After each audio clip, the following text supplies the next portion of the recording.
আসসালামু আলাইকুম। বহুদিন পরে সবাইকে আমন্ত্রণ জানাচ্ছি আমার ইউটিউব চ্যানেল লিজা ড্রিমসের নতুন একটি ভিডিও দেখার জন্য। আপনাদের জন্য আজকে আমি তৈরি করে দেখাবো কাঁচা আম ভর্তা। সাথেই থাকুন।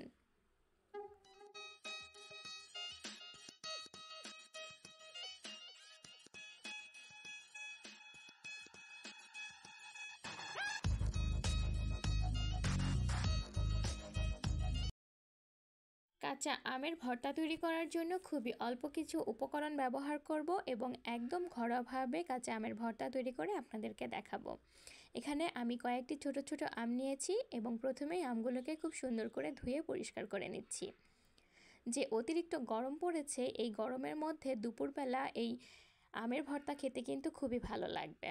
আপনারা চেষ্টা করবেন গরমের দিনে এরকম টক জাতীয় খাবার খেতে, তাহলে এটা কিন্তু শরীরের জন্য অনেক উপকার। এখন আমগুলোর খোসা ছাড়িয়ে নিচ্ছি। আমগুলোর খোসা ছাড়িয়ে নেওয়া হয়ে গেলে আমগুলোকে আরও একবার ধুয়ে নেব।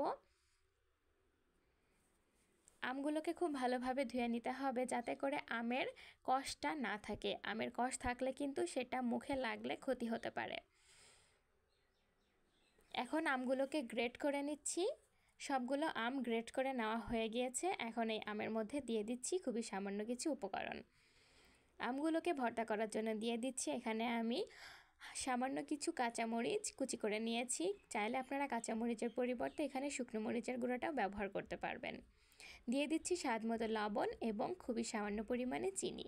ব্যাস, এই কয়েকটি উপকরণেই আমের ভর্তাটা আমি এখন কমপ্লিট করব। আমগুলোকে খুব ভালোভাবে মেখে নিলেই কিন্তু তৈরি হয়ে যাবে কাঁচা আমের ভর্তা। তৈরি হয়ে গেল কাঁচা আমের ভর্তা। পরিবেশন করে দেখাচ্ছি।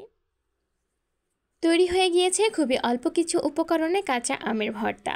রেসিপিটি যদি ভালো লাগে থাকে তাহলে বাসায় অবশ্যই ট্রাই করে দেখবেন এবং আমাকে কমেন্ট সেকশনে কমেন্ট করে জানাবেন আপনাদের তৈরি করা আমের ভর্তা খেতে আসলে কেমন হয়েছে। সবাই অনেক ভালো থাকবেন এবং আপনাদের সাথে আবারও দেখা হবে খুবই শীঘ্রই অন্য কোনো রেসিপিতে। আল্লাহ হাফেজ।